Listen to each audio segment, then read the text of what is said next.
Bienvenue dans Transcendance Podcast, c'est le podcast qui te permet de débloquer ton plein potentiel pour profiter pleinement du jeu de la vie.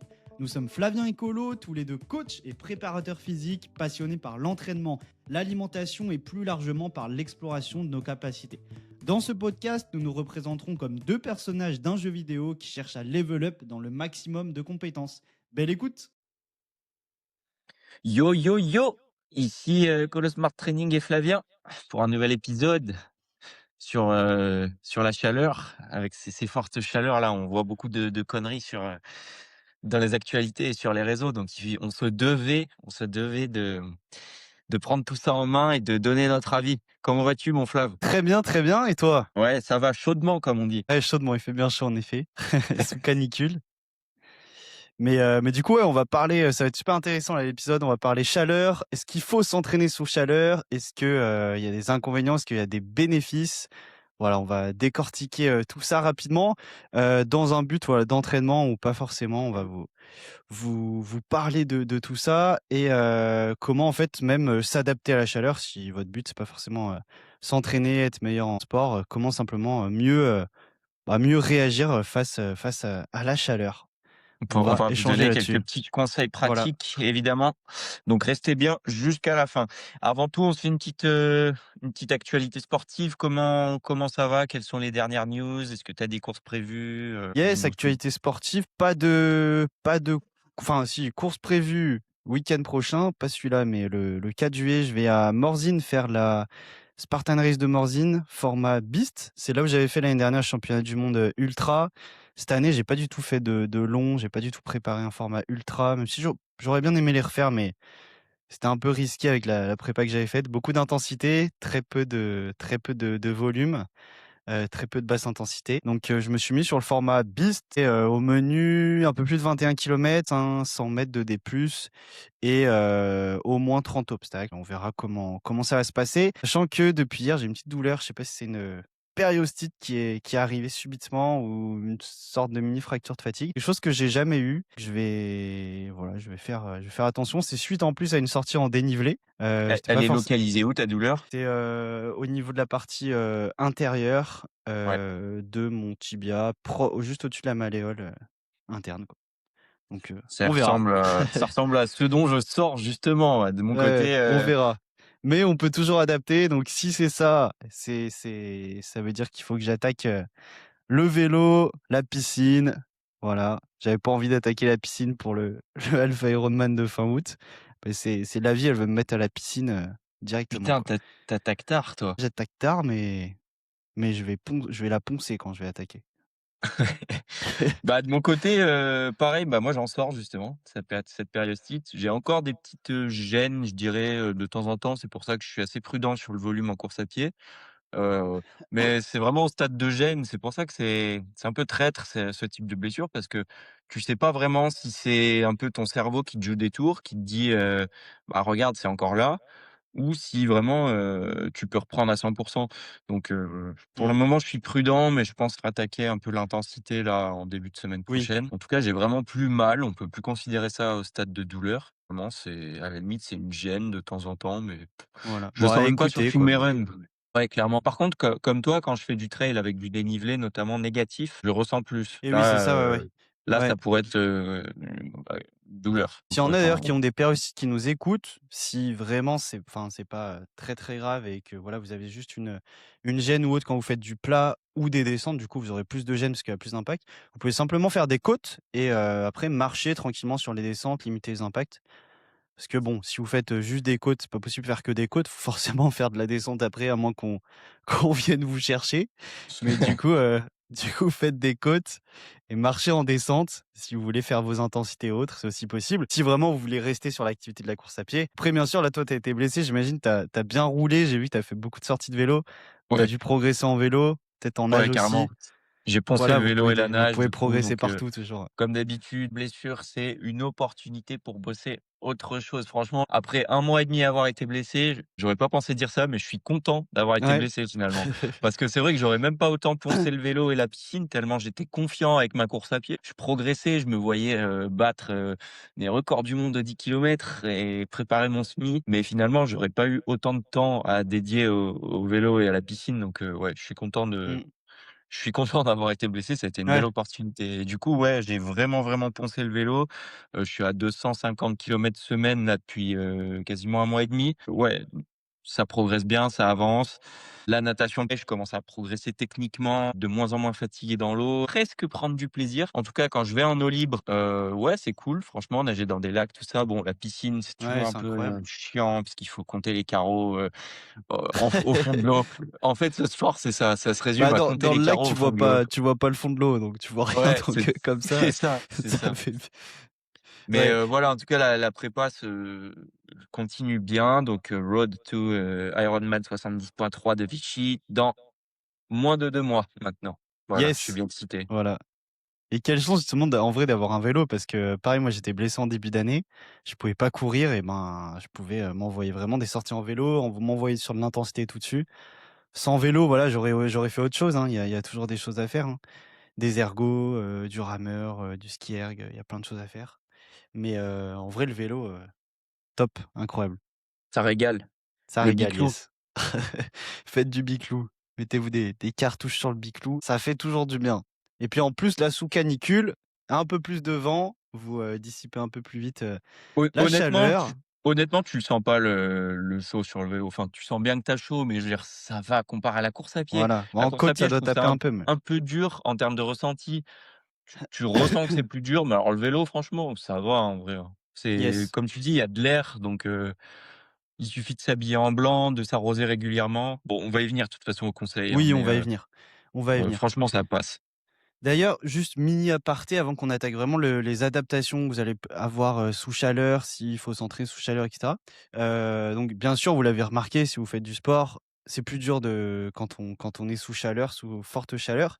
Du coup, si vous avez des intensités à tenir ou autres, vous l'avez peut-être vu, c'est plus dur d'aller chercher ces allures cibles que d'habitude. Donc, basez-vous potentiellement si vous avez une ceinture, cardiaque ou un bracelet cardiaque pour mesurer votre fréquence cardiaque. Vous pouvez vous baser sur votre fréquence cardiaque, directement pour vérifier que vous êtes dans la bonne zone d'intensité d'entraînement plutôt que vous baser sur les allures. Si vous n'avez rien du tout, vous pouvez simplement vous baser sur le ressenti d'effort, quoi.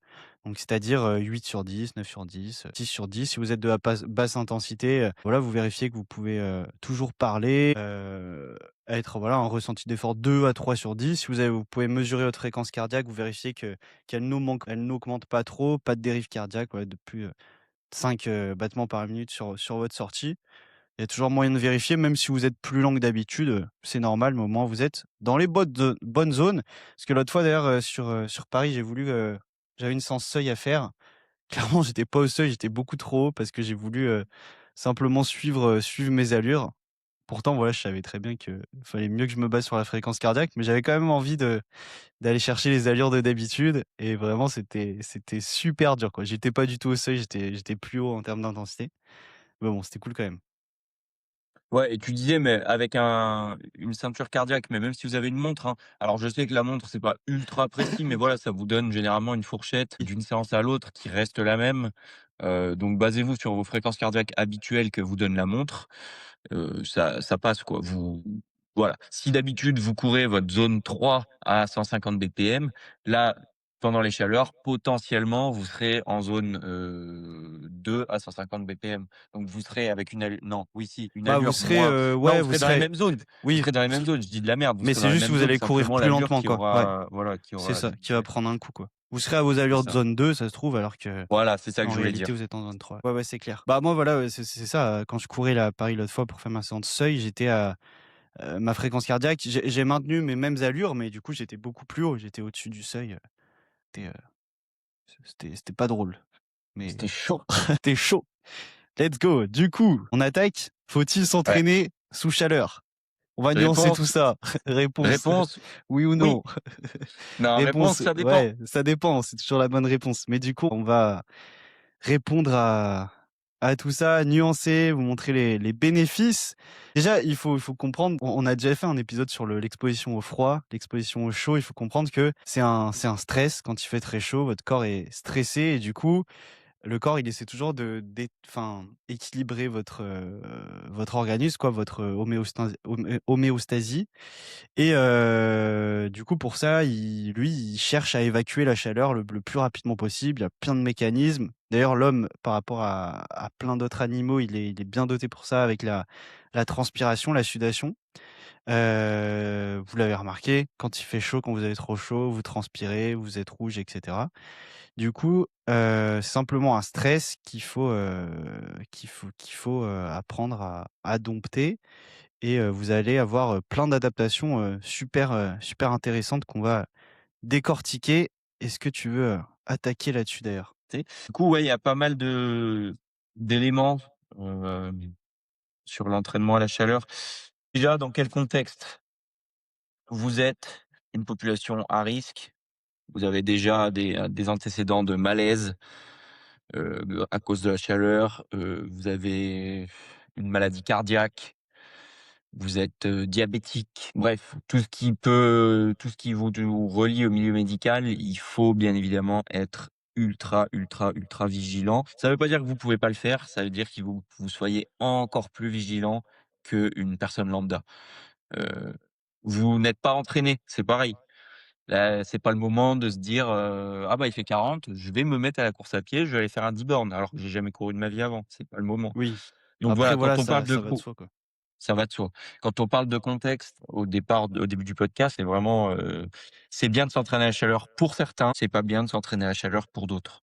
C'est tout. Non, moi je comprends pas une chose, c'est que là, les préfectures dans toutes les régions interdisent plein d'événements et cetera. Ce que je comprends pas, c'est comme si du jour au lendemain, les populations à risque ou les populations non sportives allaient se mettre des, 10 bornes comme ça du jour au lendemain.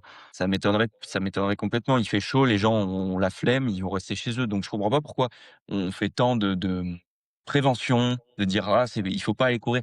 Les sportifs, ils le savent, ils savent pourquoi il faut s'entraîner à la chaleur, enfin, ils connaissent déjà les bénéfices pour la plupart. Pourquoi toute cette prévention autour de cette canicule? Comme si du jour au lendemain, il allait avoir une affluence, exceptionnelle dans les hôpitaux parce que, une personne lambda allait se mettre à courir. Enfin, je sais pas, ça me paraît pas logique, je comprends pas. Bah, là, ouais, après il y a par exemple sur Paris, là, je sais qu'à plein d'autres endroits, les hôpitaux, ils sont saturés. Mais parce que tu as des personnes sur, des événements sportifs, c'est pas tant je pense sur les événements sportifs, mais sur les événements sportifs, tu en as qui vont, vraiment tout donner alors que, ils auraient pas tout donné, mais juste parce qu'il y a le phénomène compétition. Du coup, sur tes compétitions, tu te mets une grosse cartouche et c'est quelque chose que tu aurais pas fait, sous chaleur, si c'était juste un entraînement ou quoi.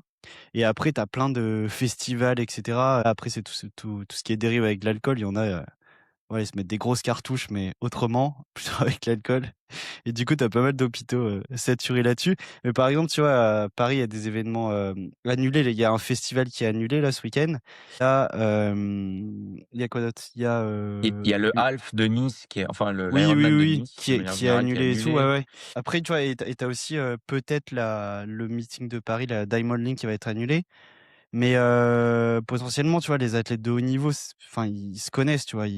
C'est ça. Après, il y a quand même le phénomène compétition. Oui, il y a des risques, quand tu fais, voilà, un 5K ou un 3000 sur piste sous forte chaleur, bah, les gars, ils jouent quand même la gagne, ils jouent leur «vie» entre guillemets, enfin, ils courent pour des grosses sommes d'argent et cetera. Du coup, oui, ils vont quand même, se mettre une grosse cartouche, je pense, quitte à quitte à tomber dans les pommes à la ligne d'arrivée, donc oui, ça augmente les risques.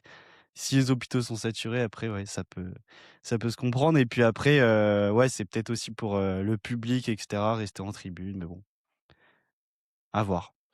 Ouais, bah, Si ouais, c'est vaste saturé, ouais. question, mais en tout cas, ce que je comprends pas trop, c'est d'annuler tous ces événements sportifs, alors que les sportifs, je pense que c'est la population finalement qui se connaît le mieux, qui connaît le mieux son corps, qui connaît ses limites. Donc, ouais, je trouvais ça un peu dommage là, mon Bah, ça pote dépend du niveau, en fait, ouais.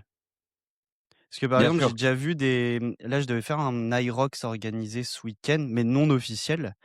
Et du coup, il y a pas mal de personnes qui justement qui ont jamais fait d'Irox et cetera, qui même n'ont jamais trop couru. J'ai déjà fait d'autres événements, Irox non officiels et il y avait des personnes qui avaient jamais trop couru qui venaient et vraiment qui se mettait une grosse cartouche, qui comprenaient plus rien après, vraiment à leur vie après l'Aerox et je me dis sous canicule, ces personnes, en fait, elles auraient fait pareil et ça se trouve, au lieu de finir juste allongé par terre pendant, 5 minutes, bah, potentiellement, ouais, tu peux finir à l'hôpital si tu es pas un sportif qui se connaît, qui sait gérer son intensité et qui a l'habitude de forcer, quoi. Donc je pense Ouais, c'est, ouais, c'est un peu après voilà, c'est chacun doit gérer et est responsable de lui-même, mais je pense que si les hôpitaux, ils sont vraiment saturés, ouais, l'État, c'est pas mal qu'ils mettent des limites aussi. Parce que tout le monde n'est pas, responsable, enfin, arrive pas à être, bien responsable et cetera, gère pas ses intensités et tout, de la même manière. ouais, vaste question.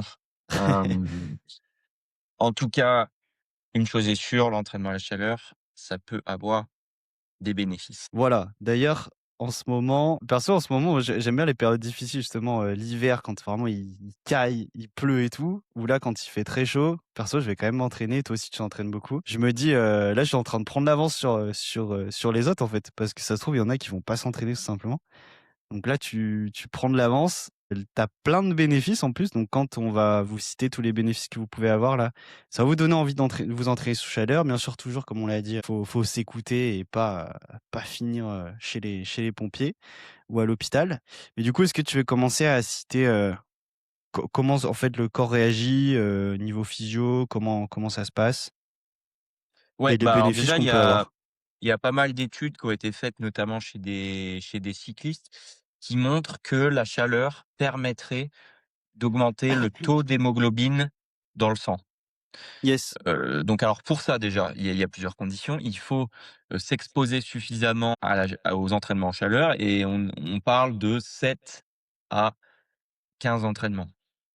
Puis déjà, quand, là, il y a à tout peine, bon, 1 semaine de canicule, vous voyez que c'est à peine suffisant.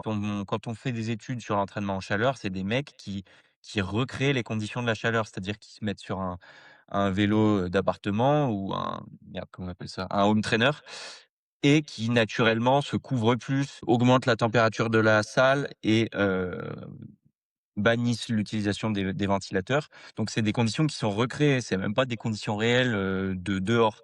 Donc ce que je veux dire par là, c'est que, encore une fois, on en fait tout un plat de cette canicule alors que bon, c'est tout peine 7 jours et pour en avoir les bénéfices réels, déjà, il faut s'exposer minimum 7 jours donc bref. Après, du Co coup, si vous êtes ça, c'est souvent sur des sportifs de haut niveau, ces études. Mais si vous êtes débutant, ça peut être, si vous avez la chance, je sais pas, de pouvoir aller dans des saunas, bah, ça peut être faire des saunas, plusieurs fois dans votre semaine. Donc vous êtes statique, vous bougez pas, mais du coup, c'est déjà de l'exposition à la chaleur. Prendre même des bains très chauds et cetera, où ouais, vraiment vous j'allais y transpirez venir. dedans.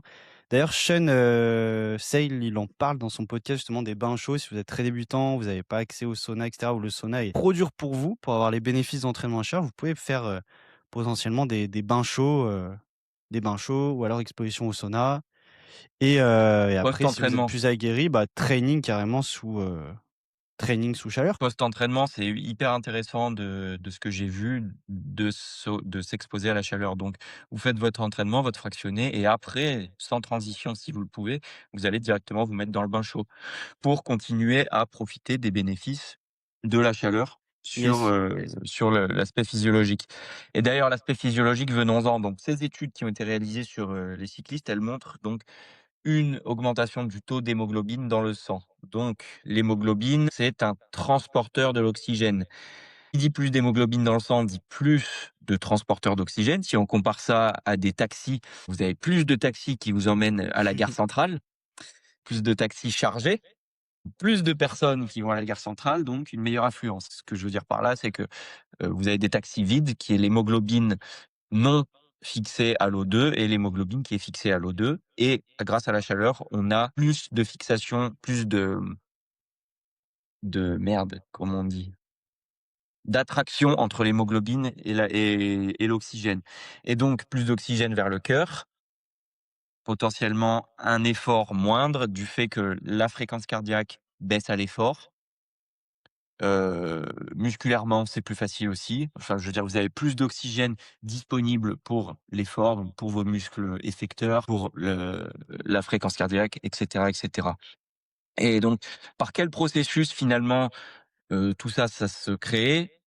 On a remarqué déjà à la chaleur une augmentation du volume plasmatique Yes. du sang. Donc le volume plasmatique, qu'est-ce que c'est? C'est disons la partie liquide, en fait, du sang. C'est la partie, voilà, le la plus liquide, tout simplement, je me paraphrase un peu. Donc partie qui dit, augmentation du volume plasmatique, dit production de nouveaux globules rouges par les reins, ce qu'on appelle l'érythropoïèse et donc plus d'hémoglobine dans le sang. Donc plus de transporteurs d'oxygène. Plus d'oxygène, moins de perception de l'effort diminué déjà et non, pas perception de l'effort diminué, qu'est-ce que je raconte? Moins de fréquence cardiaque qui diminue, c'est ça que je voulais dire. Yes. Donc vous voyez que vous avez des bénéfices et tu parlais de la perception de l'effort, s'entraîner sous chaleur, petit à petit, vous allez avoir votre perception d'effort qui diminue, bah, évidemment à force de vous entraîner sous chaleur et sur les entraînements, où vous avez pas aussi de forte chaleur. Bon ça va de soi, si vous voulez préparer une course, sous chaleur, vous vous entraînez jamais sous chaleur, s'entraîner sous chaleur diminue la perception de l'effort après pour des, compétitions ou des entraînements, sous chaleur. Ça, c'est ce qu'on appelle l'acclimatation aussi, hein. Yes. Il y a beaucoup d'études qui montrent que on ne sait pas encore réellement si la chaleur a des bénéfices sur la performance. Ça, c'est encore au stade de, point d'interrogation. Par contre, s'il y a une chose qui est avérée avec des calculs, des statistiques, c'est que l'entraînement en chaleur permet l'acclimatation. Qu'est-ce que c'est l'acclimatation? C'est vous avez une compétition, dans le Sahara, marathon des sables, il fait, 45 degrés et ultra sec. S'entraîner par 45 degrés et dans un environnement ultra sec va vous permettre d'arriver sur place en forme, d'être moins exposé au changement d'environnement. Ça paraît un peu logique, mais c'est bon de le rappeler quand même. Yes. Après, si tu as des études quand même qui montrent des bons bénéfices là-dessus sur, si vous entraînez sous chaleur, vous allez pouvoir, enfin votre corps va transpirer plus facilement. Donc c'est un mécanisme qui permet en fait d'évacuer plus facilement la chaleur et du coup vous allez évacuer plus facilement la chaleur et il va pouvoir aussi, quand vous transpirez, vous perdez du sodium notamment, il va pouvoir épargner un petit peu ce sodium, donc le garder un petit peu plus, ce sodium qui sert, bah, pour la contraction musculaire et d'autres, choses dans votre corps et du coup, vous allez pouvoir transpirer plus facilement mais dans votre transpiration, la transpiration sera moins concentrée en, sodium notamment. Donc OK, je l'avais pas cette super, info-là. super machine. C'est quand même, pratique, du coup, vous évacuez mieux la chaleur et en plus, vous gardez un peu plus de sodium. Donc après à l'effort, c'est pour ça qu'en général, on prend des électrolytes et cetera sur les efforts où on transpire pas mal, pour justement pallier à tout ça. Ou il y en a qui prennent même du sel, en fait, directement dans leur boisson d'effort.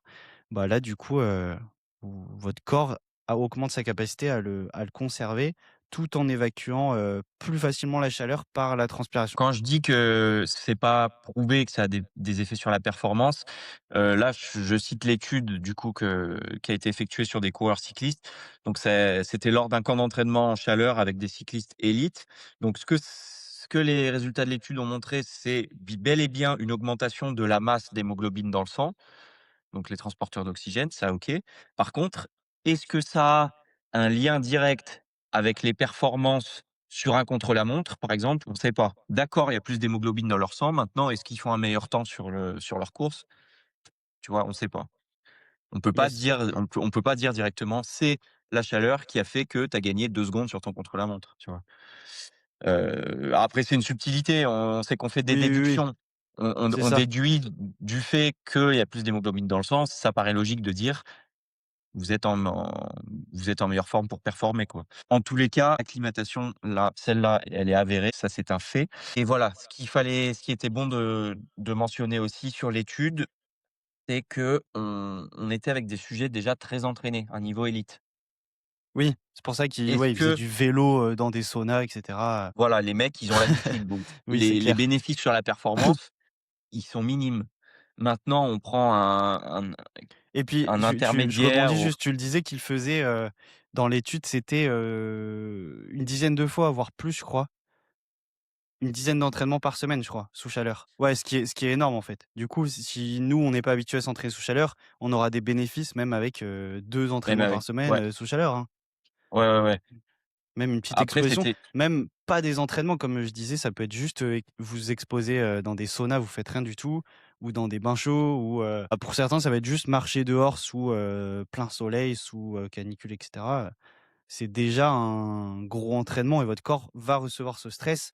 Si après vous récupérez, vous allez avoir plein de bénéfices. En fait, encore une fois, on s'adapte à tout et la chaleur fait partie des choses auxquelles on doit s'adapter, on devra s'adapter puisque il semblerait que le réchauffement climatique existe bel et bien, donc on est amené à être confronté à ça plus souvent. Donc si on chaque année à la chaleur, on subit, on se plaint comme tous les ans et cetera, bah, en fait, ça sert à rien. Il faut juste dès maintenant commencer à se dire: «Bon, bah, il est peut-être temps que je m'adapte, puisque mon corps va s'adapter forcément comme comme le corps s'adapte à tout».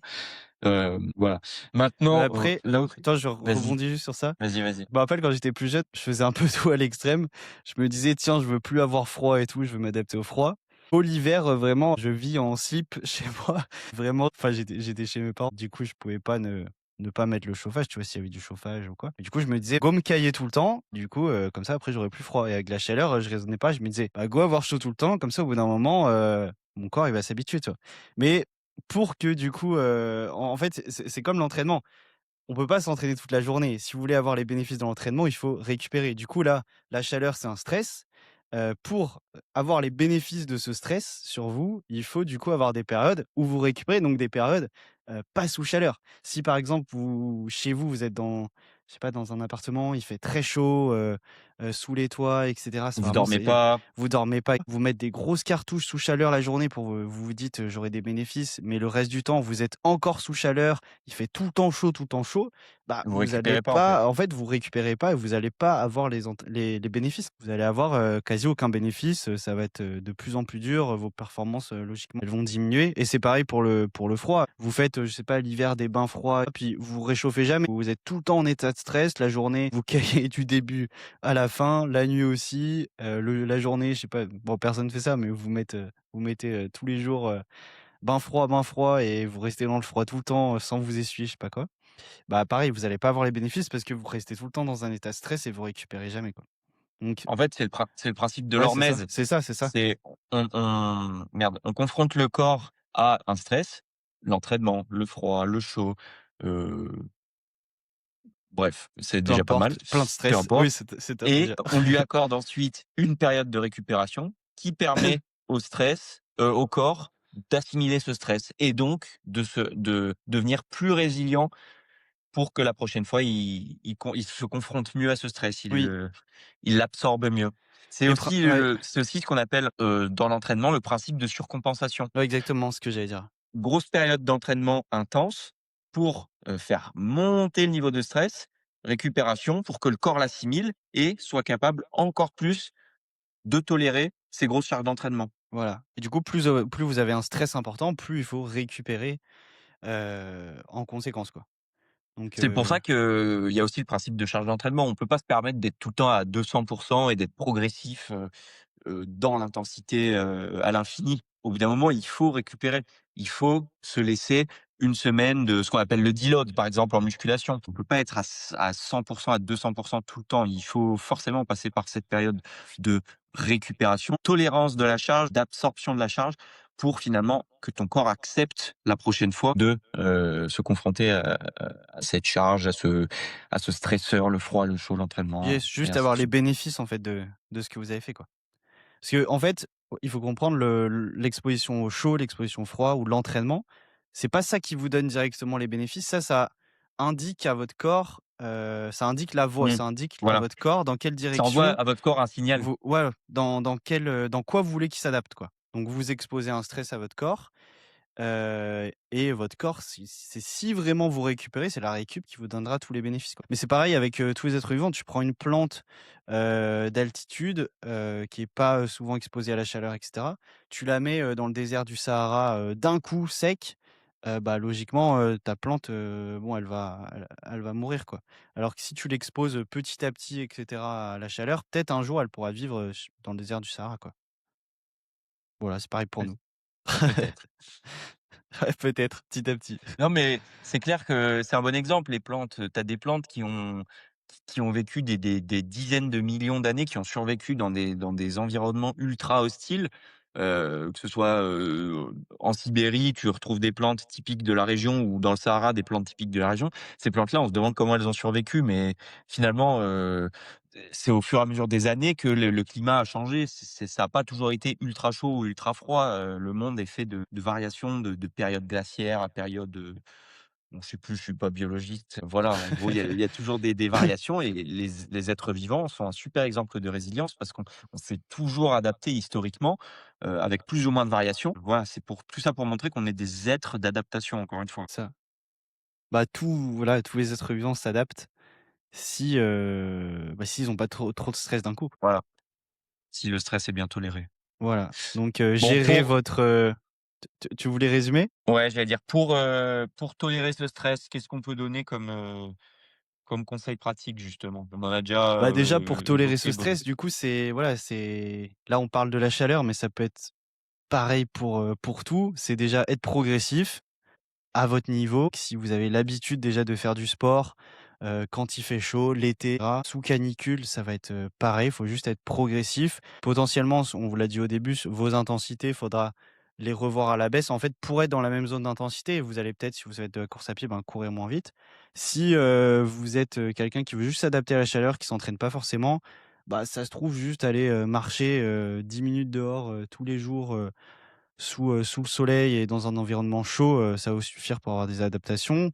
Si, vous voulez vous préparer à la chaleur, l'été et cetera, parce que vous trouvez que c'est insupportable, bah, c'est déjà commencer même, l'hiver, si vous avez la chance d'avoir des saunas ou quoi pas loin de chez vous, aller dans des saunas, s'exposer à la chaleur, vous allez avoir des bénéfices importants là-dessus et voilà. En fait, faut juste être progressif, s'écouter, mais vous allez avoir écoutez plein de bénéfices, en fait, à vous exposer, petit à petit à la chaleur, si vous allez pas trop loin d'un coup dans l'effort, quoi et dans le S'écouter, c'est stress. hyper important. Faut pas se prendre non plus pour, Terminator.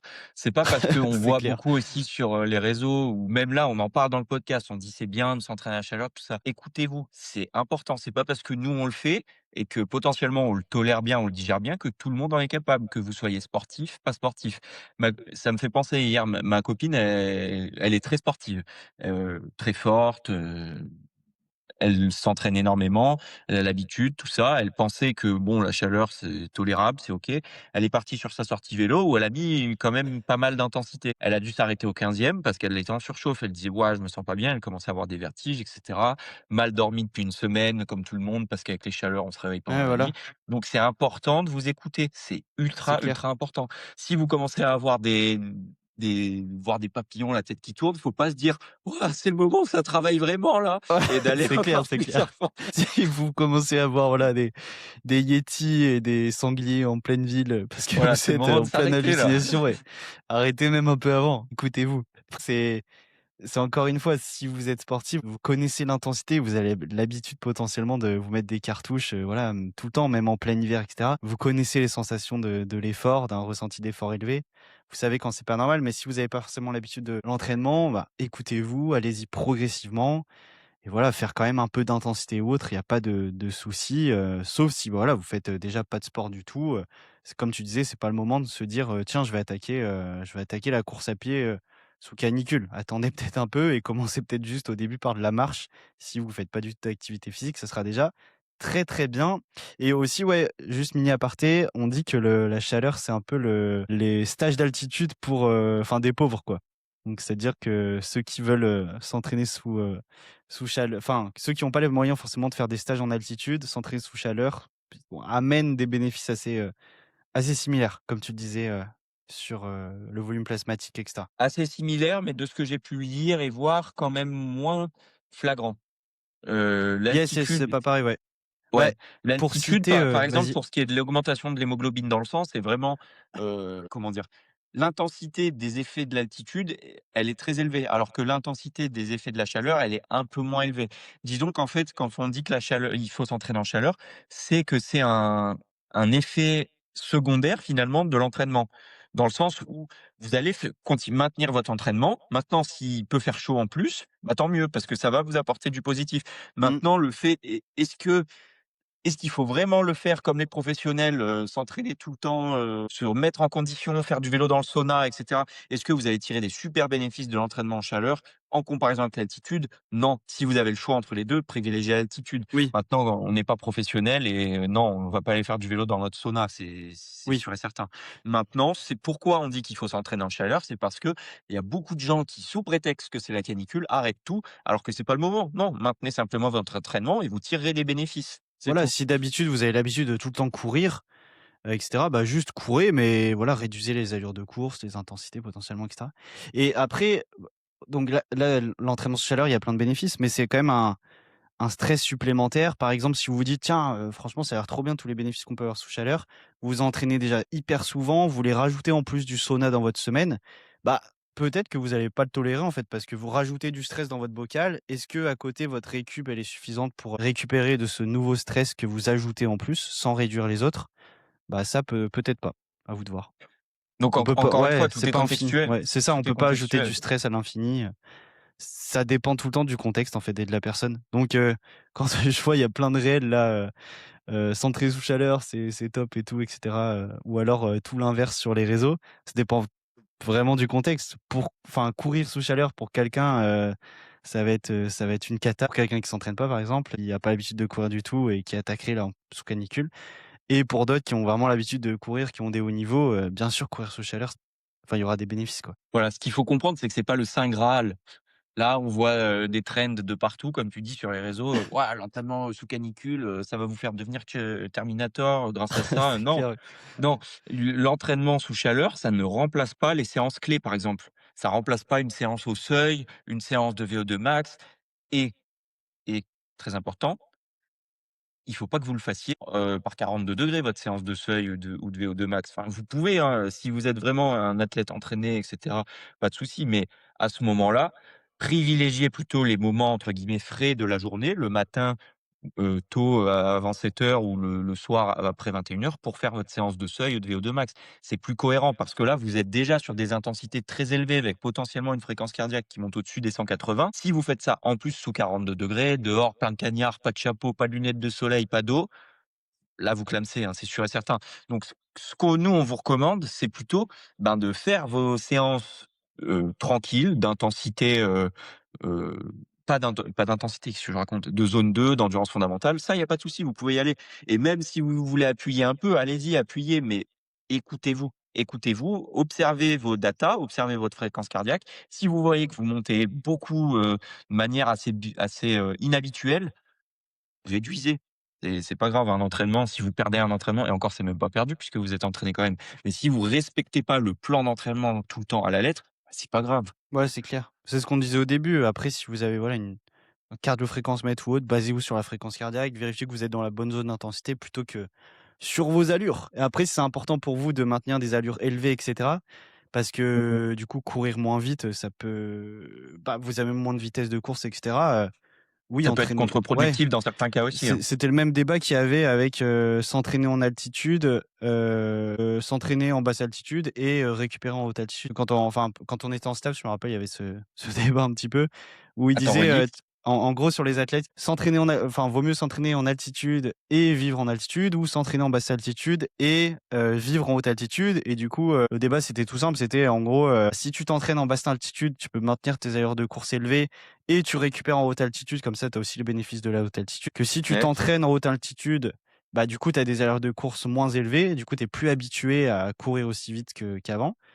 Parce que du coup, bah, pour une même allure, tu as une intensité plus élevée, mais après tu as quand même les bénéfices de rester, en haute altitude, si tu veux en haute altitude. Bah, je pense qu'il vaudrait mieux, du coup, dans le second cas, vivre en haute altitude pour avoir plus de temps, Ouais, c'est ça, confronté mais à ça c'était tu t'entraînes en basse altitude, comme ça tu peux et quand même courir vite, voilà. maintenir tes allures de course, et cetera, élevées, et du Donc coup sur la course, tu habitué à courir vite. Donc si vous habitez, dans le désert, au Mali, par exemple, vaut mieux prendre un avion régulièrement, venir s'entraîner à Paris et repartir vivre chez vous au Mali, par exemple, 3 c'est 8 mois dans l'année et venir, courir, voilà, 1 mois dans l'année. C'est ça. C'est un peu le débat, pour la chaleur et on n'a pas parlé de l'hydratation. Yes. Bah, hydratation, c'est simplement sous chaleur, on transpire plus, donc faut boire plus, un peu tout le temps en fait, dès le matin, Boire hein. plus et boire mieux. Ouais, boire plus, boire mieux. Comment on boit mieux? On met des électrolytes dans son eau. Et qu'est-ce que c'est des Yes, électrolytes? C'est un mélange de sels minéraux, d'ions qui viennent un petit peu tamponner les déchets que vont créer le corps, l'organisme, voilà quand vous le transpirez aussi, lors d'un effort. Voilà, le corps, crée de ce qu'on appelle de l'ATP qui est la monnaie d'échange du corps et en créant de l'ATP, il rejette des ions, comment on appelle ça? H+, des ions d'hydrogène. Ce sont des déchets produits, du coup par le corps humain, par l'organisme qu'il faut évacuer et notamment le bicarbonate qui est un sel minéral présent dans la ceinture notamment, vient normalement tamponner un petit peu ces ions ouais, H+. c'est recyclé et tout après, ouais. Système de tampon. Donc une eau riche en électrolytes, en sels minéraux, une alimentation riche en électrolytes, en sels minéraux également, viendra, soutenir le corps à l'effort lors de la chaleur. Ouais. Bah, même si tu fais pas de ion H+, tu vois, sur de la très basse intensité, juste tu transpires beaucoup, tu perds pas mal, bah, de sodium et cetera, quoi.